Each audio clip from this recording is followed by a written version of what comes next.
I wish that I could truly say I thought about you on that day. Out there on the beach alone, just you, the wind, the sea, and foam. But I didn't, until we found you.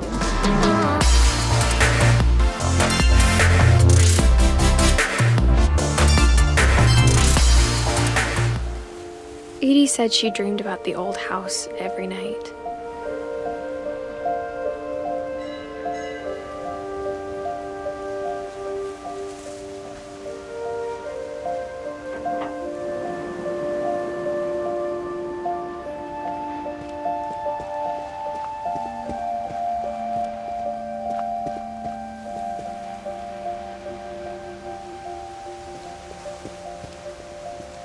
Edie's side was always easier for me to understand.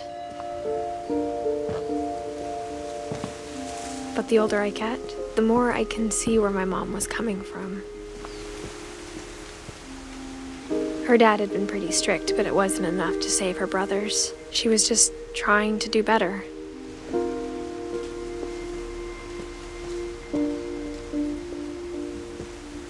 She lost 2 of her brothers, just like I did. I get why she tried so hard to protect us. We never found Milton's body, so my mom insisted we were putting up a monument, not a tombstone.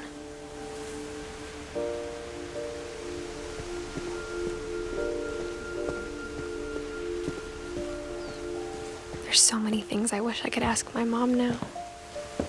Part of me thinks this is what she wanted all along, for me to come back someday and find everything out for myself.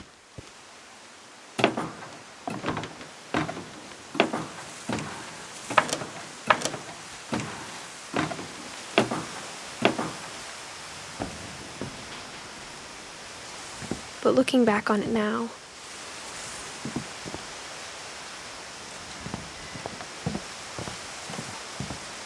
if she told me there was going to be so much climbing, I never would have come when I was 22 weeks pregnant.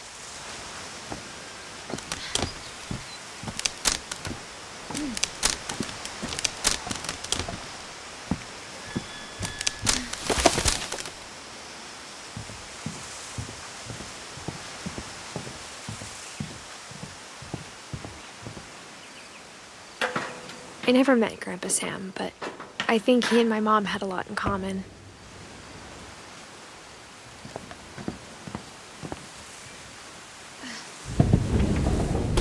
They were both pretty intense.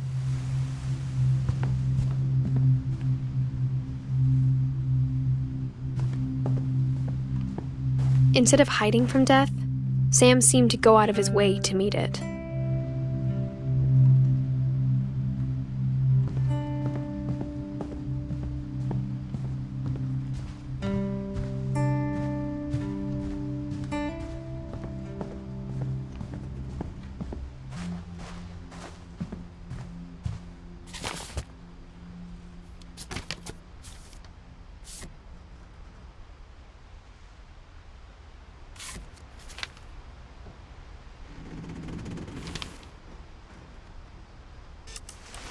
Dawn, I promise, you'll never forget this weekend.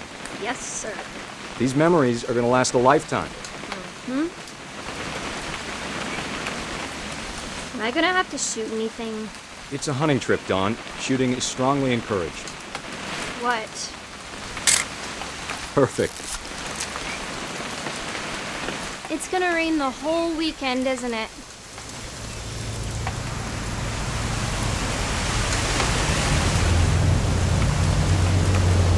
I will never forget this weekend, Dad. That's the spirit. Smile, Dawn. Okay, got it. I'm gonna take some pictures, okay? Just be careful. The camera's older than you are.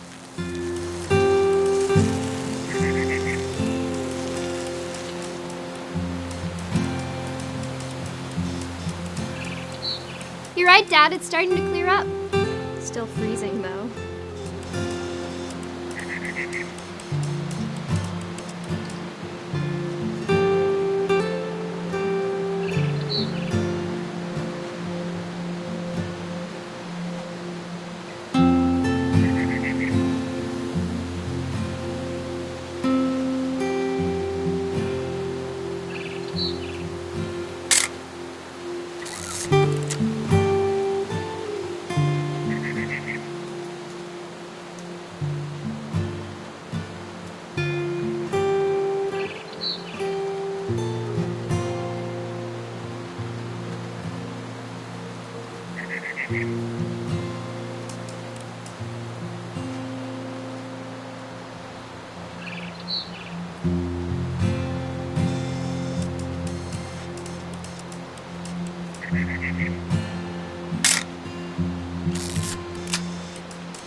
Aw.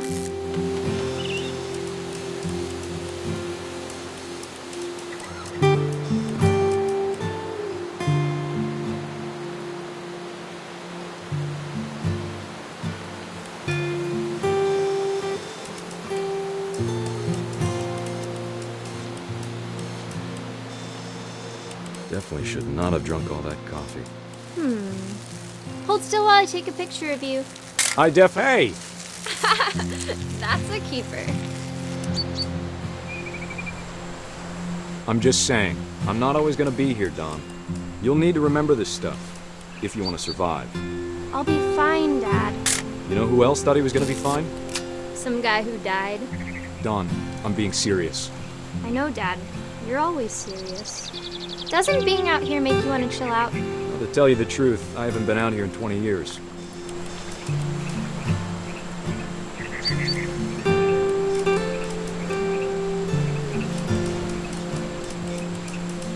Last time I was with my brother Calvin. Man, that was a great trip. Your grandpa Sven taught us how to fish, how to build a fire.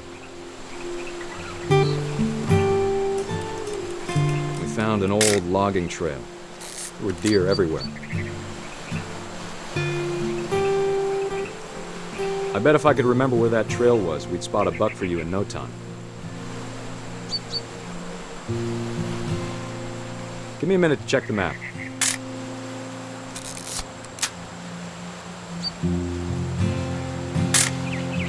Don, don't you think you could find something more interesting to photograph? Let's see.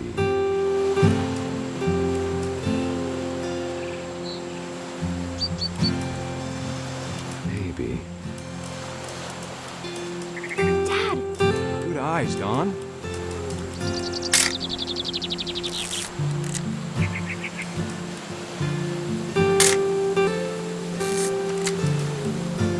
Before you take the shot, let me get a picture of you.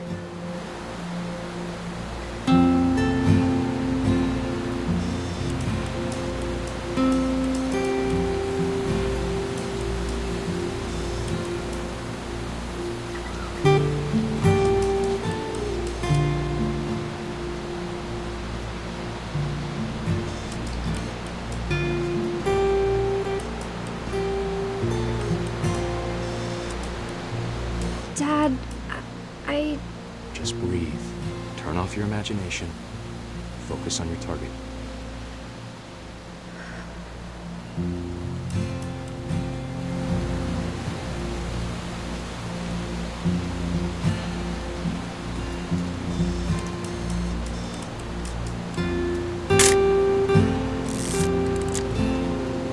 Let me get behind you. Do I have to do this? Don, you don't have to do anything. But if you want to survive, you'll need to be strong. Now keep yourself squared up. Great shot, Don!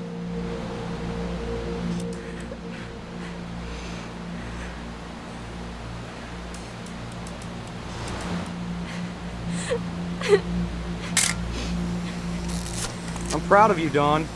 Always remember that, okay?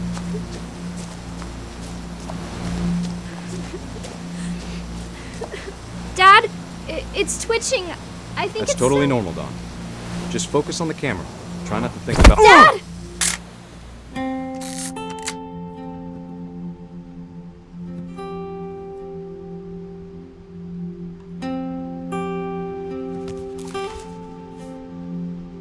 Of all these stories, that's the one I wish most that my mom had told me.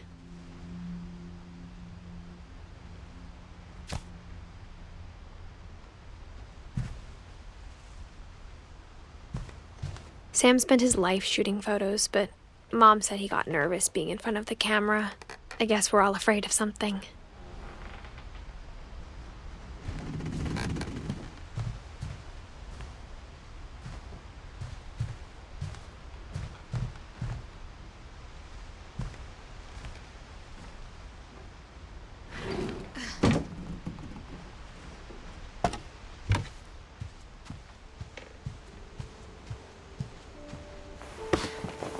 After Sam died, my mom and Edie got really close. They'd both lost a lot.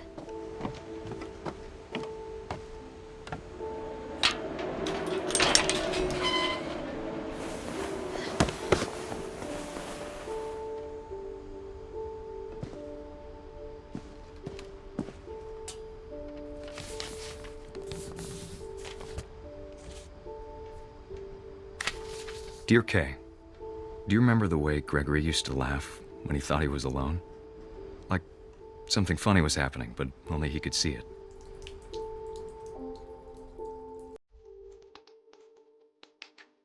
I think he saw things the rest of us don't.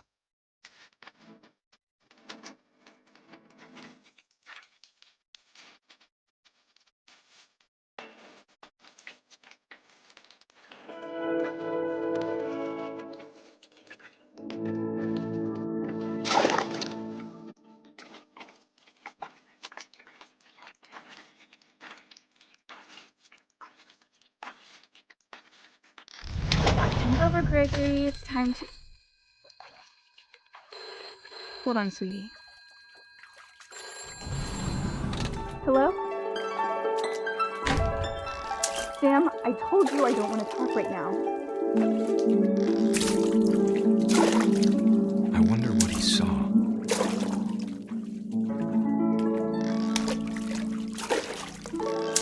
What his role was like.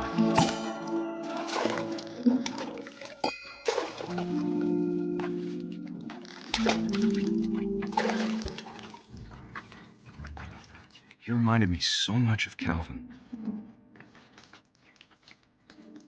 Lost in his imagination.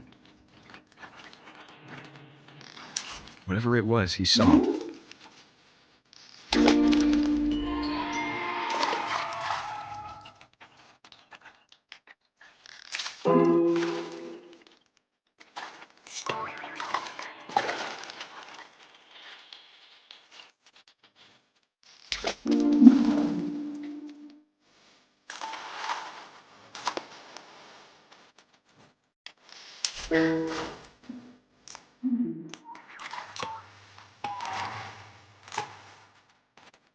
Sure made him happy.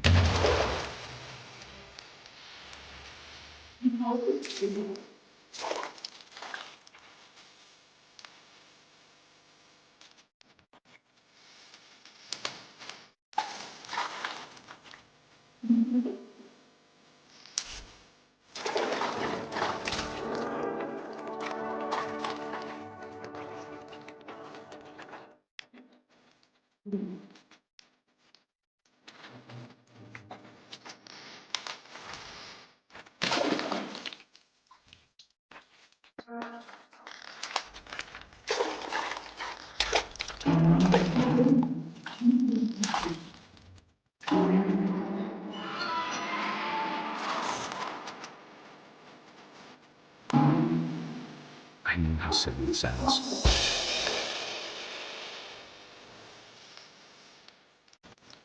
But I'm worried about a baby being too happy. But I could feel him slipping away.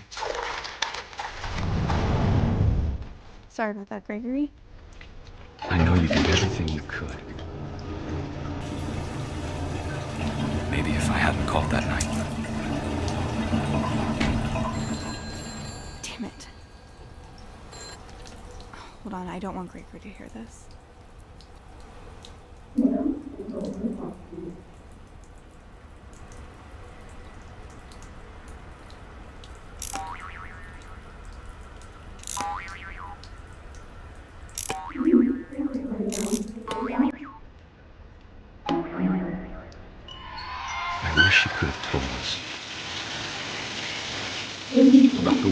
saw.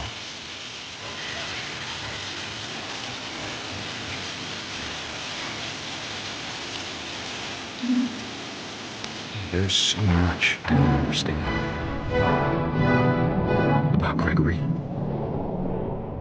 About everything.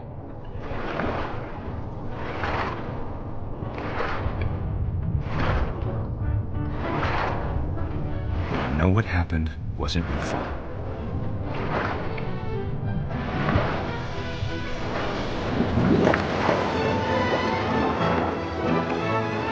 I'm sure he's happy. And he'd want me to be happy too. Good luck, Kay. Love, Sam.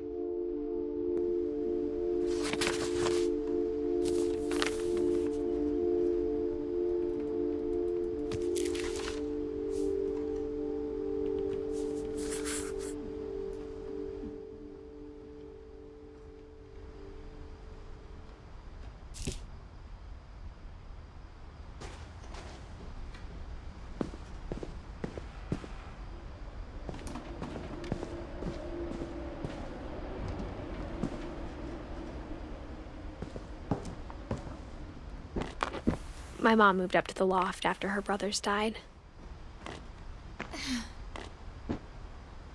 At the time, it was as far away as she could get.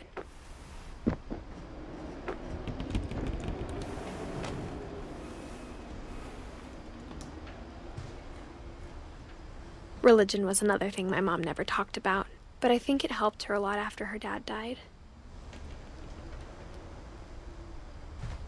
I can't imagine what it was like for her to lose 2 sons after she'd already lost 2 brothers.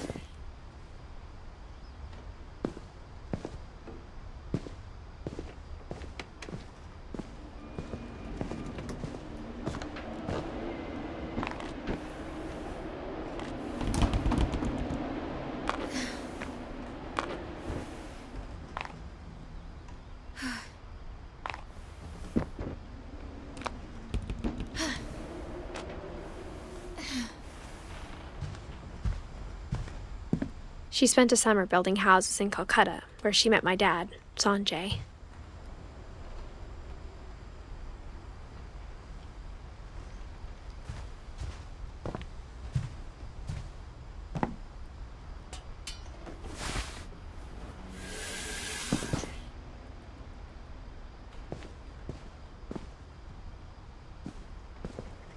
I can't imagine my mom ever writing poetry, and yet...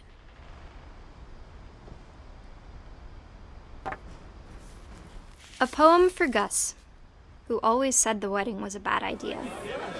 Our father never hit us kids, at least not very hard, before the day my brother said with teenage disregard that he'd be dead before he'd see a wedding in our yard.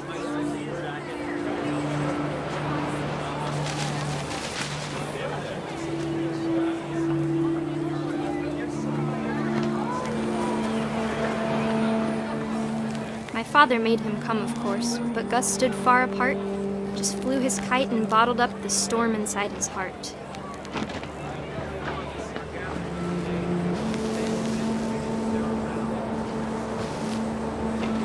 I tried to talk him out of it, but though he'd never met her, we don't need a stepmom, were the words that I now pronounce you husband and wife. You may kiss the bride.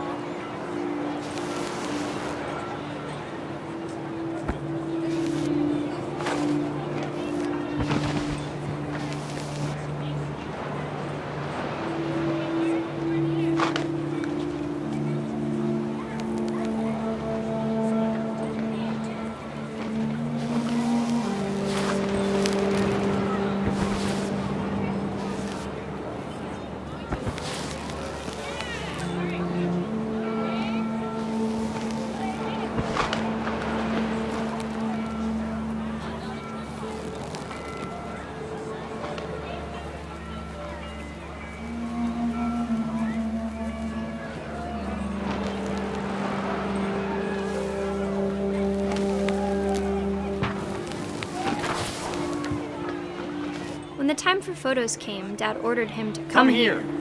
But Gus declined and as a sign held up his middle finger.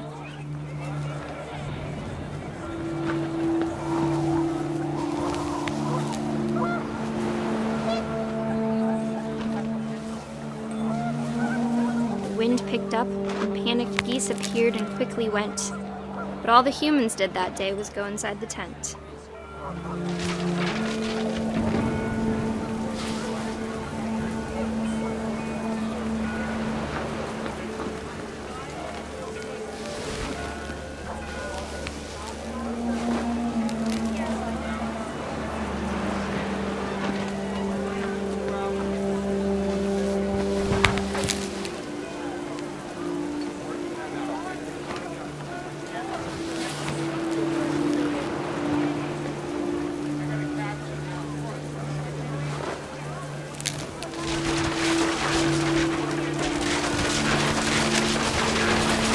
Rain came down in buckets then, but no one seemed afraid that nature might destroy the tent our dad had crudely made.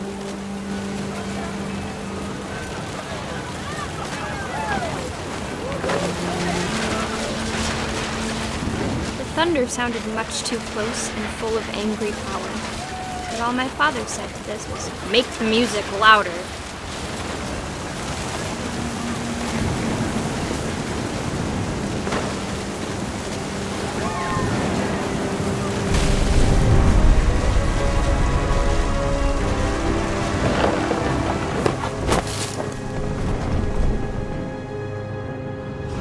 I wish that I could truly say I thought about you on that day. Out there on the beach alone, just you, the wind, the sea, and foam. But I didn't, until we found you.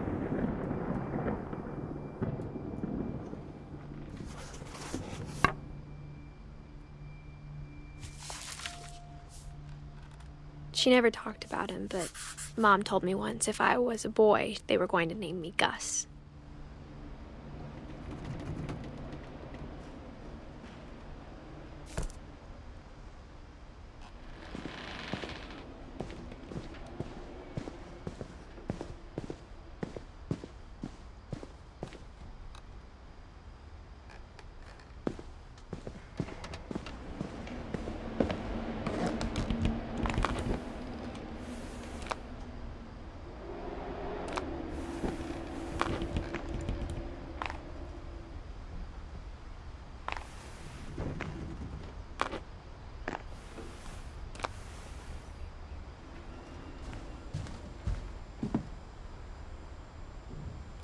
My mom moved to India a week after graduation and got a job teaching English.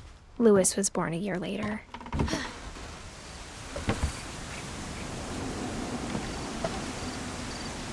When my dad died, I don't think Mom knew where else to go. I'm sure Edie was happy to have her back. And to see kids in the house again. The house had to get a little bigger, but Edie was used to that.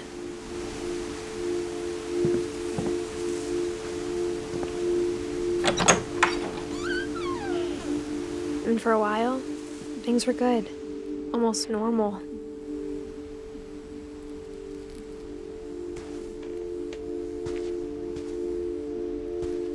But it didn't last.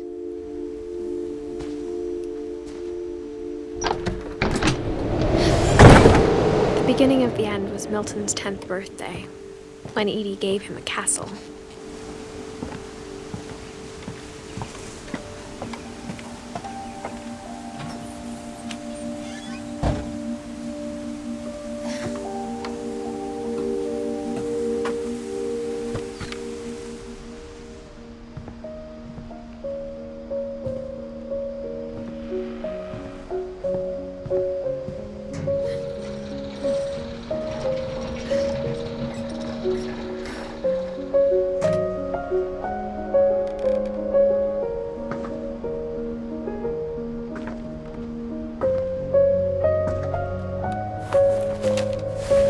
Milton Finch in The Magic Paintbrush.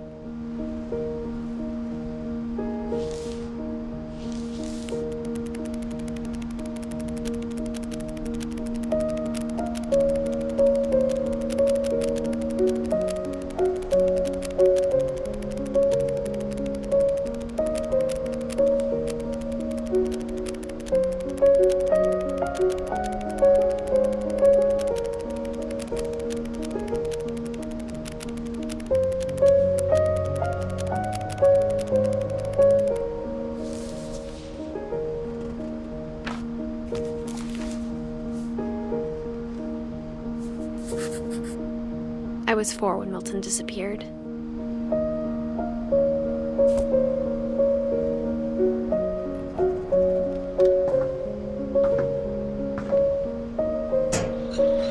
Mom spent months searching for my brother. Then she sealed the doors.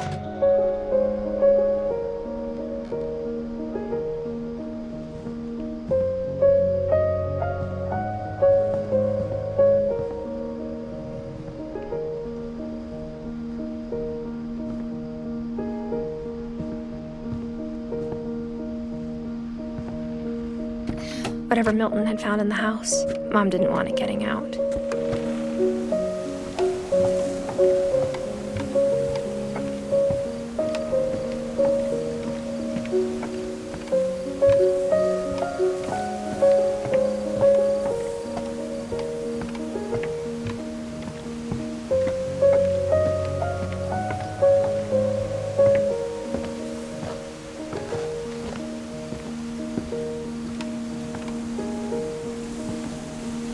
Mom definitely blamed Edie, but I think Louis blamed himself.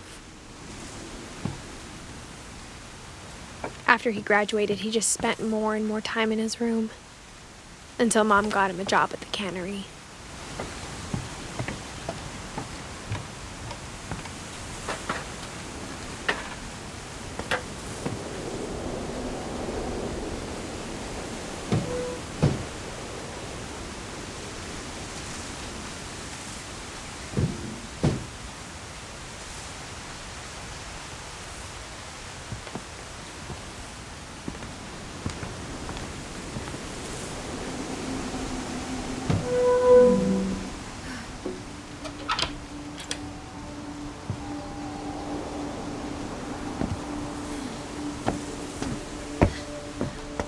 Louis's room smelled very, very familiar. That part of him lived on.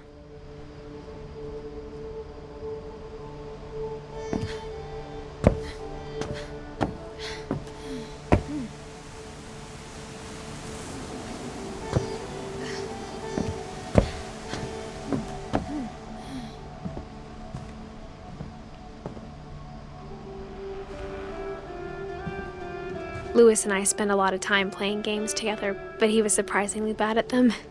He died a lot.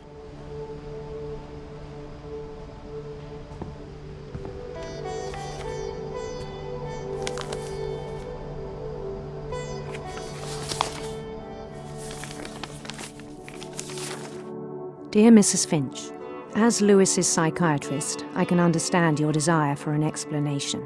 As I see it, the trouble began in January, shortly after we convinced your son to seek treatment for substance abuse. Newly sober, I believe Louis first noticed the monotony of his daily life.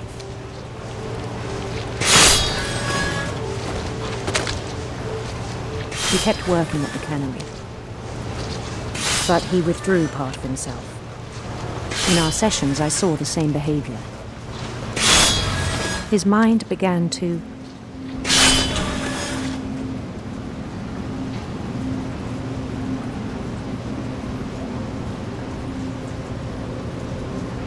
wander.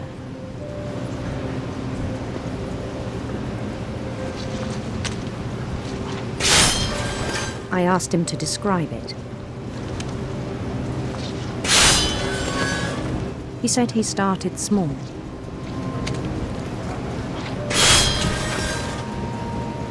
Imagining a labyrinth.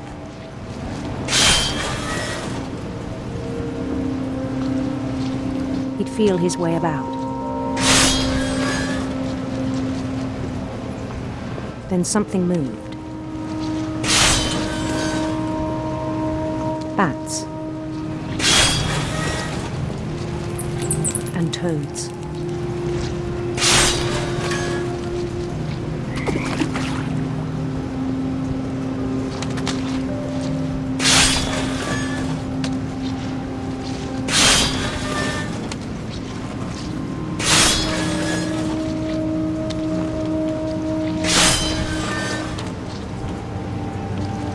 And things that have not names.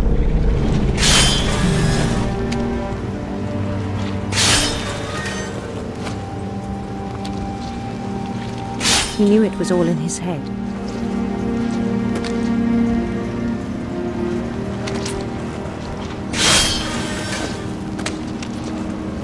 But he took it very seriously.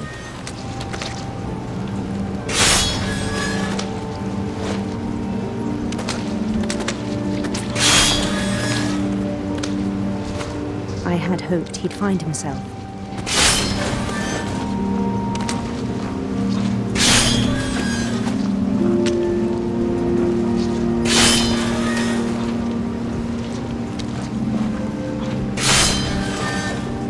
But he found something more.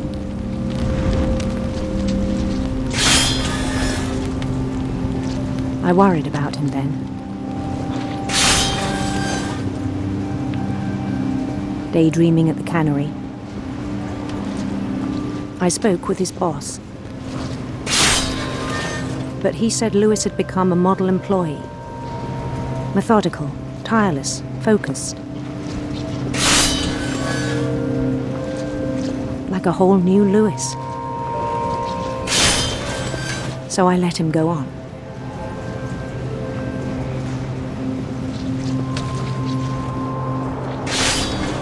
I even encouraged him. It seemed very promising at first. He told me he'd made a new friend.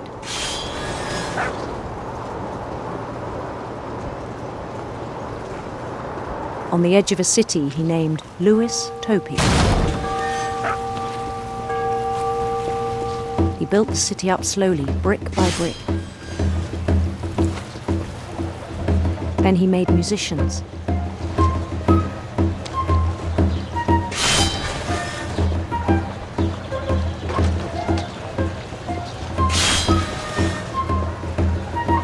And songs for them to play.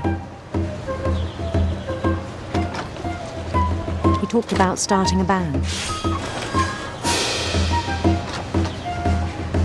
And he was always humming something.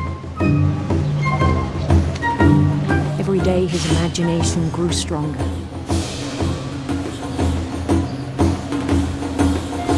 He no longer spoke at the cannery. But his chopping was as reliable as ever. Then one day it struck him that all the cheering crowds, even the stones under his feet, were all in his imagination. So he could do whatever he wished.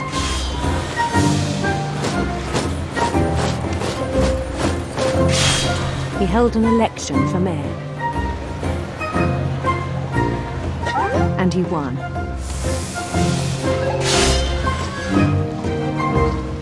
They begged him to stay, but his mind was already wandering. It became a game for him.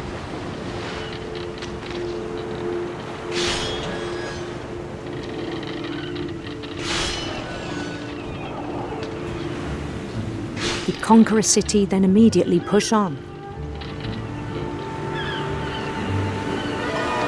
New Louisville.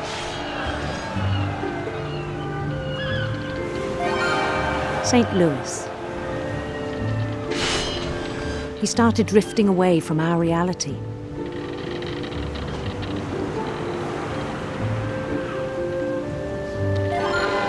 Minneapolis, until one day he forgot to go home from the cannery.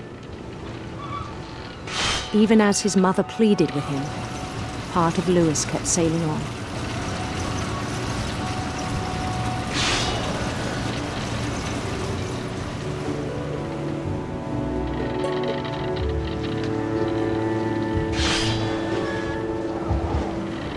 In Lewisburg, he heard rumors of a handsome queen.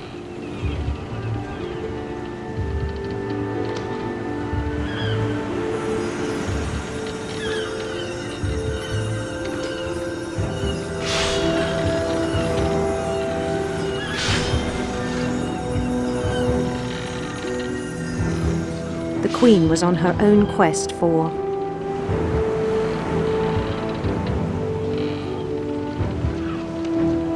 radiant rainbows.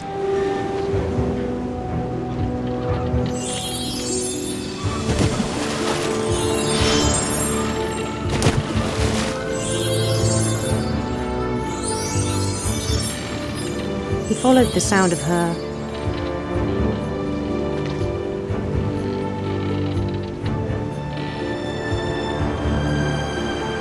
silver harp.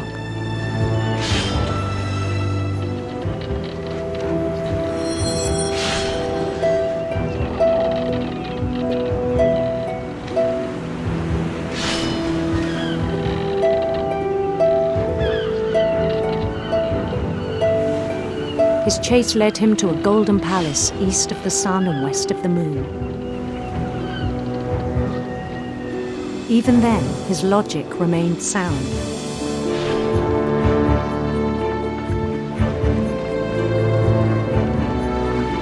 He knew the world was all in his imagination.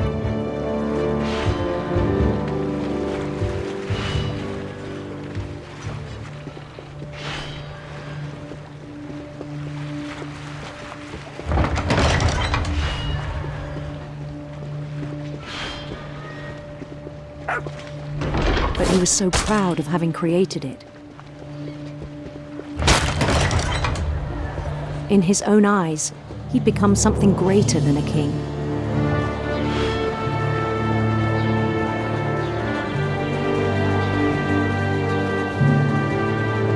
For someone who'd never known success in the real world, I think it was overwhelming.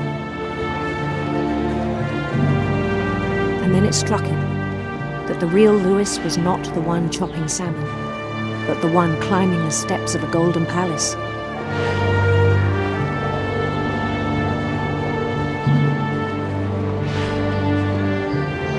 My imagination is as real as my body, he told me. It was hard to argue with him.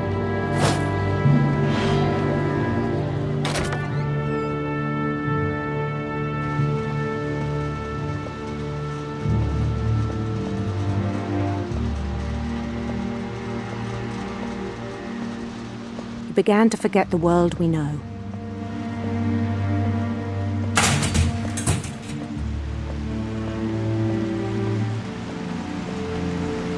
I think it pained him to remember Lewis, the cannery worker.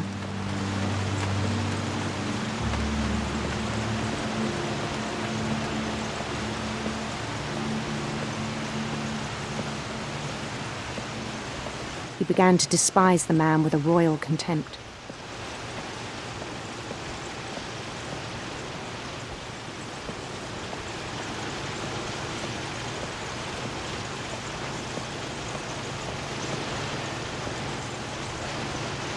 I still thought I could save him.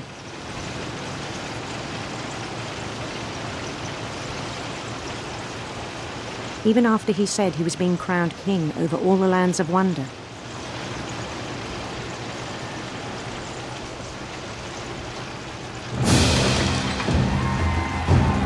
The palace would be packed with his companions.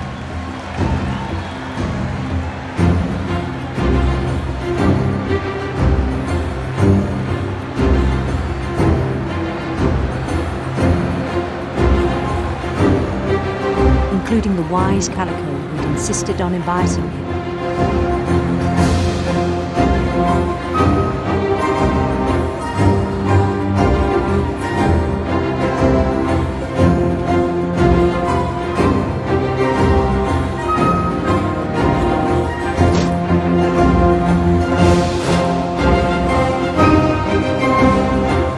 His queen waited, holding his crown.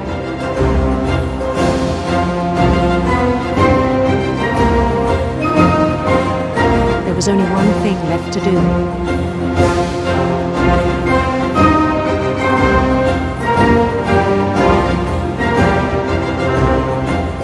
Bend down his head.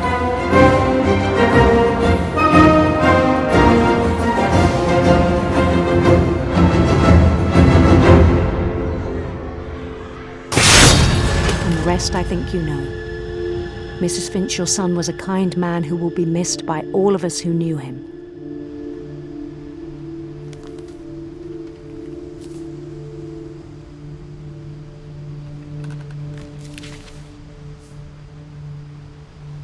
My brother was really cool. I wish you could have met him.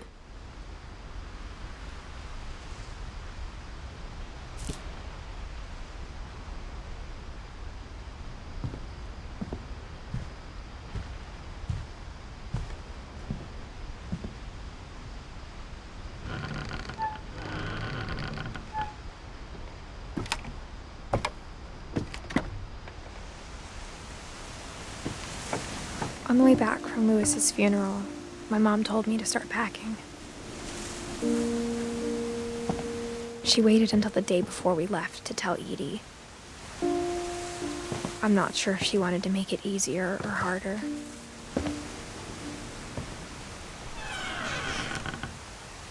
I wish we'd stayed. But I understand why we left.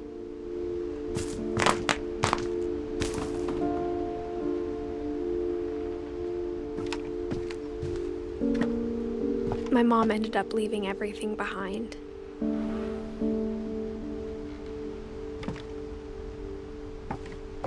What happened that night had been coming for a long time.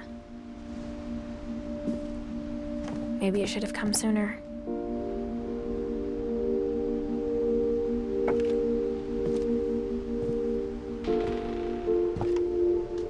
But it had to end one way or another.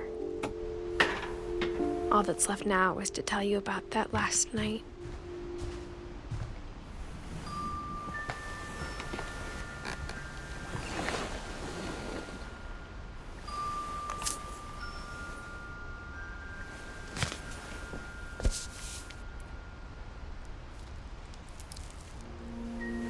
That whole last day, Edie just watched us pack and didn't say a word.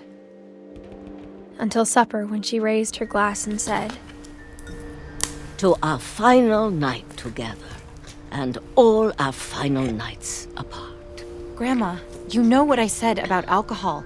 Some of your medications are very Edith, specific. I left a present for you in the hallway. Why don't you go open it? The grown-ups have to argue now. I'm sorry, you're right. We're all leaving tomorrow. Let's just enjoy our last... I'm not leaving. Edith, you're excused.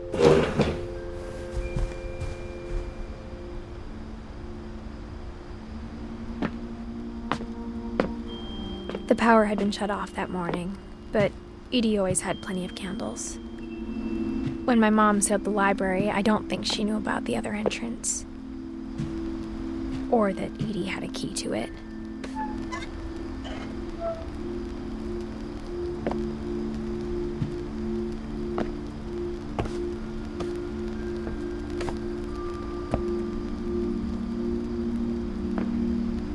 That thing you're afraid of isn't going to end when you leave the house.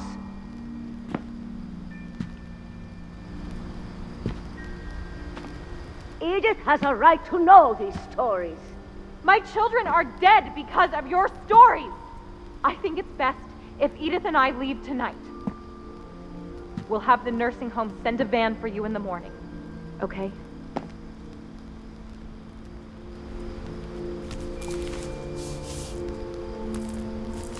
Dear Edith, there's so many stories I wish I could tell you, but there's only time for one.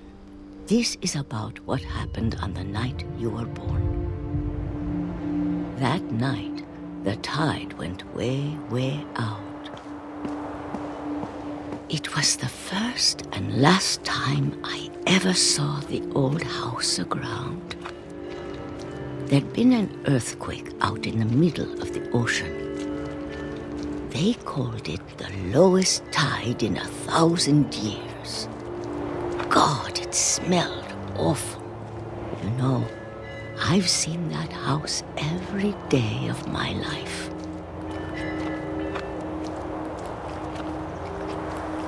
But I never thought I'd go back to it.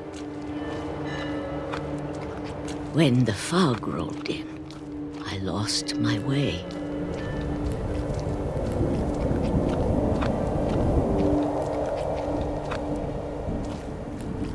I got turned around.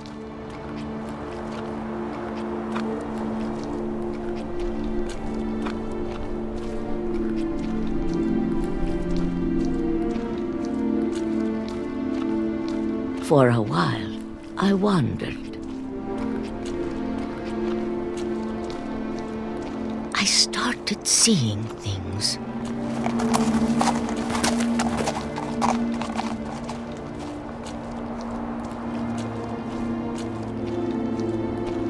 Things I'd forgotten had ever existed.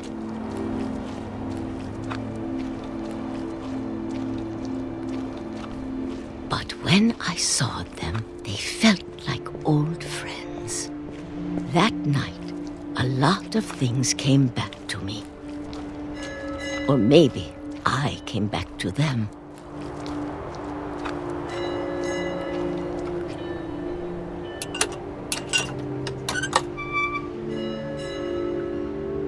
Things I can't explain, but that I need you to try and... Edith, what are you doing in here? It's mine. Edith! Mom, you're gonna rip it! Let go! I kicked and screamed, but Mom dragged me to the car.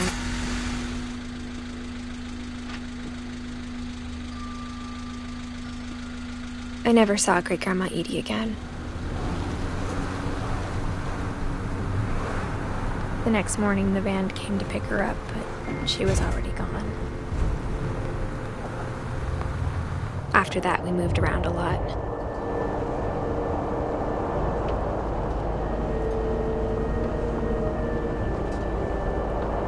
We both tried to make the best of it.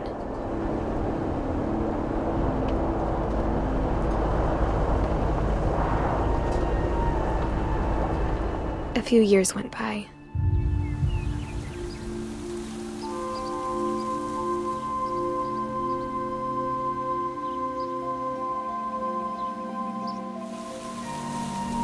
My mom didn't like to talk about it,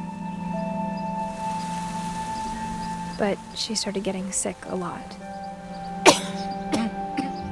The rest happened pretty quickly.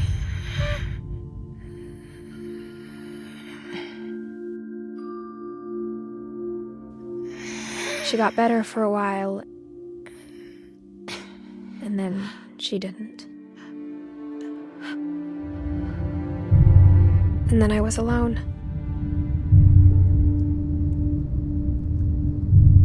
The last Finch left alive.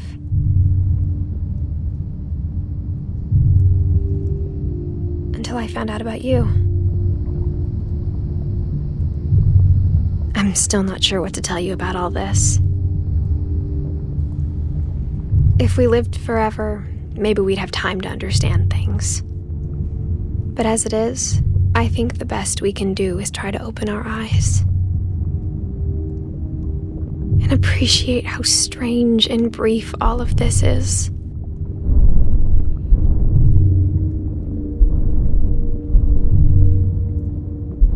This journal was supposed to be for you. But now I hope you'll never see it. I just want to meet you and tell you all these stories myself. But I guess if you're reading this now, things didn't work out that way.